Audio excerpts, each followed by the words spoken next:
Richard Allen's attorneys are back. That's right. The Indiana Supreme Court said, yeah, guess what, Baldwin and Rozzi? You guys are back in the game. The two other motions denied that include Judge Gull being kicked out of the trial and also the 70 days to get to trial also denied. But there may be some roads for some of those things to take place. Joining me to discuss this and everything that's going on in the case of Richard Allen and the Delphi murders. Bob Motta, defense attorney, host of the podcast Defense Diaries. You were in the Supreme Courtroom the other day. Tell me, obviously we know what the outcome was, but what happened there in that courtroom? What do you recall? It was a great experience, man. It's very different when you're going to hear oral arguments in like a high court, whether it be the appellate court, a state Supreme Court or the Supreme Court of the United States. It's a different experience, Hmm. because it's a very different type of proceeding in that you've got a panel of judges that are essentially grilling two attorneys that are making arguments to him. I kept trying to prepare people that had never seen or watched or observed or listened to oral arguments in front of like a Supreme Court, either of the U.S. or a state Supreme Court, that this is what you can expect. I mean, the decorum is intense as you can get, um, and the judges just come really, really hard at the lawyers, Hmm. because they've read the briefs. They all have questions, and they interrupt the lawyers constantly. From the lawyer's side, those oral arguments are intense, because when the judges come in hot, and they're coming fast and furious, and they're coming one after another, and they're all asking different questions about different aspects of the issues. It's super challenging, but in terms of, like, if you're a law nerd, it doesn't get any better than that. Sure. Yesterday was just a great day. Just the arguments themselves were great. I really enjoyed it because I am a giant law nerd, Yeah. but, it was the courtroom was packed as much as it could be. A lot of press. Oddly enough, Judge Gull did not show up. Um, Rosie and Baldwin were there. The victims' families were there. But as far as other parties to the case, that was it. Of course, Rick Allen was not in attendance, Hmm. which is not unusual. Sure. This isn't like trial court. It's not unusual for defendants not to be brought in for either appellate issues or interlocutory issues. They're up for oral argument. They typically don't transport them to court if they're in custody. So, but it was just it has that feel. There's like no other feeling. It's like the pinnacle of our system of justice when you walk into like those types of courtrooms. It's like you can just feel the weight of the room in there. So, yeah, it was a great Yeah. experience You had mentioned, personally, and yeah, you mentioned the family of the victims was there. They have got to be so frustrated with the way this has all been going. I mean, because they're I mean, there for arguments that aren't even to the merits of the case. It's the logistics of the case. Did you get any sense of where they're at with all this and how they're feeling about everything that's going on? not really. I mean, it's quiet as quiet can be, Yeah. and no one's making a peep in there. In terms of like even when you're sitting in there prior to argument, it's like kind of like being in church a Yeah. little bit. Um, so no, I didn't really get a sense of that, but the thing with victims' families, not just in this case, but in every case, they rely so heavily and trust so heavily in what the prosecution and law enforcement has told them in terms of, look, this is the right guy. We got the guy, Hmm. and they put all their faith into that.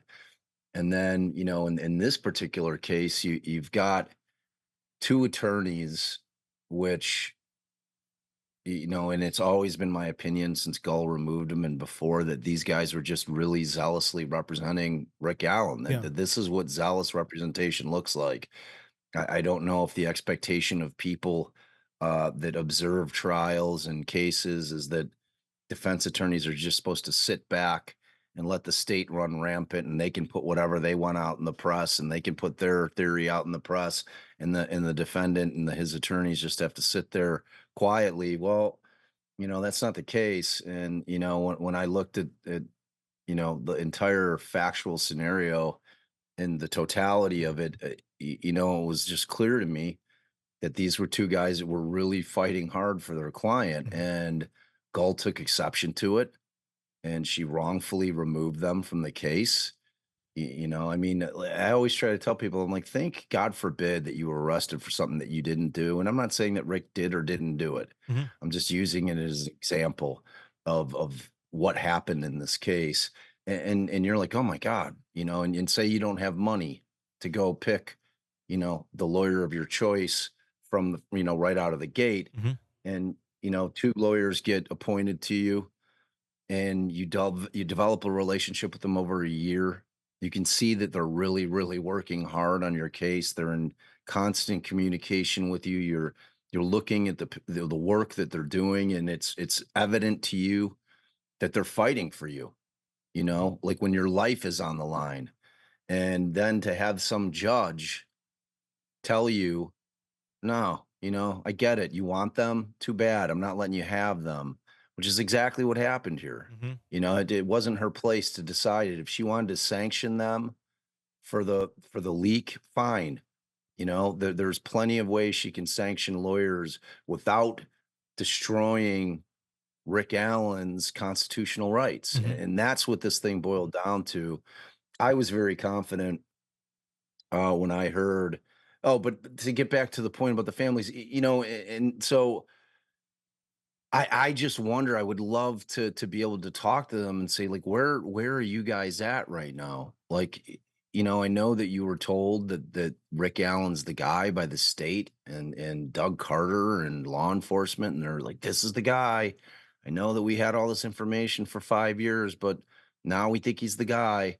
And nothing's really changed, but we think he's the guy now. Mhm. And then, they had to have heard about the memo coming out, and if you choose to ignore it, accept it, be in the middle with it, the bottom line is if it's my child, God forbid, I'd be wondering, like, what the hell? Yeah. Like, what is going on here? You know what I mean? It's just it's got to just have them and so and like prosecutors and law enforcement, they're not holding hands and giving hugs to the victims' families and reassuring them all the time. They don't do that. Yeah. I mean, and so it's like it's gotta be just completely unsettling, and then to see the case be derailed like it was, we've lost 3 months now in the search for justice. Mhm.